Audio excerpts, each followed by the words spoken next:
seorang mahasiswa semester akhir. Skripsinya tak kunjung usai karena hobinya yang terus bermain game di depan komputernya. Ia bisa berlarut-larut bermain game bahkan sampai 2 hari 2 malam. Kecanduannya terhadap video game sudah mendarah daging sejak Bimo masih di sekolah dasar.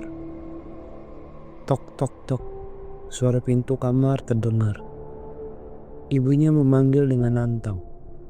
"Bimo, urusin itu skripsi kamu. Jangan main game terus." Karena sudah terbiasa dengan peringatan itu, ia hanya manggut-manggut saja. Kemudian ibunya berbicara lagi. "Kamu dengar gak Bimo? Mama lagi ngomong." "Ya mah, iya." Bimo sambil melihat di depan layar komputernya. Ibunya menghampiri lalu mematikan arus listriknya dan mengatakan, "Bimo, skripsi kamu itu urusin. Kalau nanti kamu telat lulusnya bagaimana Bimo?"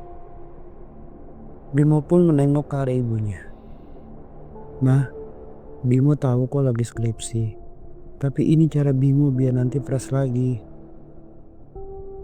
Ibunya pun mengalahkan nafasnya dan kembali mengatakan, "Kamu tuh hampir setiap hari main gamenya. Tapi skripsi kamu tuh dibiarin gitu aja. Ingat masa depan kamu Bimo." "Mah, masa depan Bimo belum tentu di titel sarjana kok.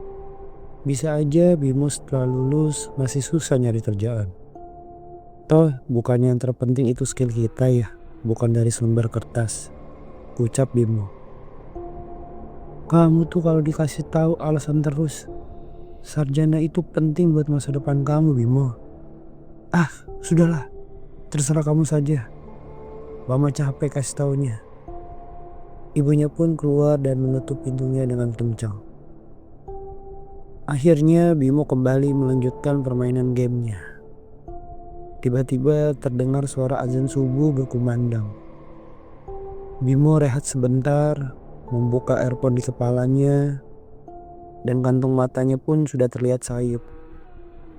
Ia berjalan ke arah jendela dan membukanya sambil menghirup udara pagi.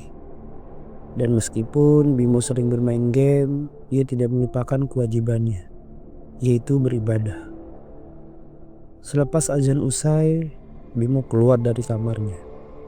Kemudian ia melihat lampu kamar ibunya yang masih belum menyala. Bimo pun segera bergegas mandi. Dan setelah usai mandi, ia cepat-cepat pergi ke musola dekat rumahnya karena tidak mau ketinggalan sholat berjamaah. Sampai di musola, Bimo langsung mengambil air wudhu. Dan terdengar iqomat sudah berkumandang. Seperti biasa, musola itu yang melakukan ibadah sholat subuh hanya satu baris saja. Padahal musola itu yang berada di dalam komplek, penduduknya adalah mayoritas Islam. Tapi semua kembali lagi pada diri kita masing-masing. Karena juga tidak boleh ada paksaan apapun dalam melakukan ibadah. Usai sholat berjamaah, Bimo keluar dari musola itu. Ia kaget bukan main. Karena di sekitarnya tidak ada orang satupun. Suasana di sana sangat hening sekali. Bimo membalikkan badannya ke arah musola. Dan ternyata tidak ada satupun orang yang ada di dalamnya. Loh, pada kemana ya orang-orang? Tadi bukannya ada ya padahal di dalam. Ia sambil melihat ke kiri ke kanan. Karena semakin penasaran, Bimo mengelilingi komplek. Suasana pagi itu memang benar-benar sangat hening. Tidak ada suara riuh manusia atau benda-benda lainnya. Hanya ada suara kicauan burung saja.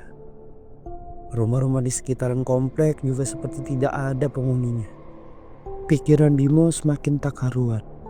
Dari kejauhan Bimo melihat seorang lelaki parubaya berjenggot putih dengan celana mengatung dan baju yang lusuh sembari duduk di dekat pos.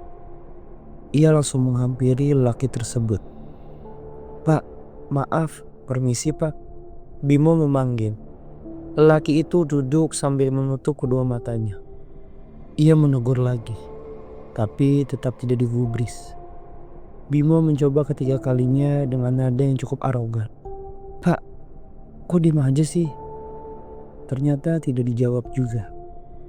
Karena merasa kesal, ia meninggalkan lelaki itu.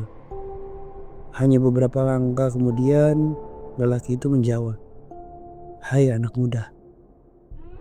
Bimo berbalik badan. Dalam hati berkata, "Ini orang aneh banget." Lelaki itu pun mengatakan, "Kamu mau kemana anak muda? Tidak ada siapa-siapa lagi kecuali aku di sini." "Loh, Bapak siapa? Ini lingkungan rumah saya." Bimo pun menjawab. Lelaki parubaya itu hanya tersenyum tanpa sepatah kata. Merasa tidak jelas, Bimo meninggalkan lelaki parubaya itu dengan wajah yang sinis. Bimo langsung pulang ke rumah.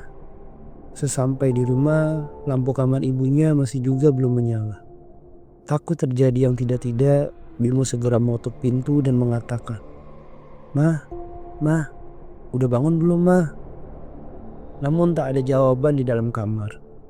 Tanpa pikir panjang, Bimo membuka pintu kamar ibunya yang memang tidak terkunci. Benar, kamarnya kosong. Tidak ada ibunya di dalam kamar. Bimo mulai cemas. Hampir setengah jam ia keluar masuk rumah, tetapi tidak juga menemukan ibunya. Tetangga yang ada di sekitarnya pun juga tidak terdengar seperti biasanya. Bimo keluar lagi mencoba menghampiri lelaki parubaya yang bertemu di pos depan musola. Sesampai di sana, lelaki itu pun juga tidak ada. Ia semakin kebingungan dan mulai kelelahan. Apalagi Bimo juga tidak tidur malam harinya karena asik bermain game. Bimo tak tahu lagi harus bagaimana. Ia hanya duduk dan bersandar sambil memahami apa yang telah terjadi. Dari arah ujung sebelah kiri, seorang wanita cantik berkulit putih dengan rambut sebahu dan pakaiannya yang feminim melewati Bimo yang ada di pos. Bimo hampir memejamkan mata di pos itu. Tetapi karena melihat orang yang melintas, ia pun segera memanggil. Kak, mau kemana?" tanya Bimo. "Mau pulang mas," jawab wanita dengan wajah lugunya. "Saya dari tadi tuh nyari orang-orang yang hilang entah kemana." Bimo sambil memandang kecantikan wanita lugu itu. "Emang mas tinggal di mana?" tanya si wanita lugu. "Saya di komplek A. Kalau kakaknya?" "Saya di ujung sana mas." Wanita lugu itu sambil menunjuk. "Di sana mana ya? Komplek apa kak?" tanya Bimo lagi. "Itu mas, dekat ujung sana," sambil tersenyum. "Tapi saya perasaan gak pernah lihat kakak deh. Apa orang baru ya?" "Saya orang lama kok mas. Mungkin masnya aja yang gak tahu." Iya mungkin," jawab Bimo. Suara handphone tiba-tiba berdering. Bimo pun mengangkat telepon itu dan memberitahukan kepada wanita lugu itu untuk menunggu sebentar. Halo, siapa ini ya? Halo," sembari menundukkan kepalanya. Mungkin dirasa itu sinyal dari handphone tersebut, Bimo menghadap lagi ke wanita yang ada di depannya. Namun ternyata tidak ada. Wanita itu hilang begitu saja. Suara telepon akhirnya terputus. Bulu kuduk Bimo seketika merinding. Raut wajah mulai tak karuan. Dari belakang Bimo, suara lelaki terdengar. "Hai anak muda, ada apa dengan dirimu?" Bimo pun menoleh. Ia pun tertegun karena yang memanggil itu adalah lelaki parubaya yang pertama kali bertemu di pos depan musola.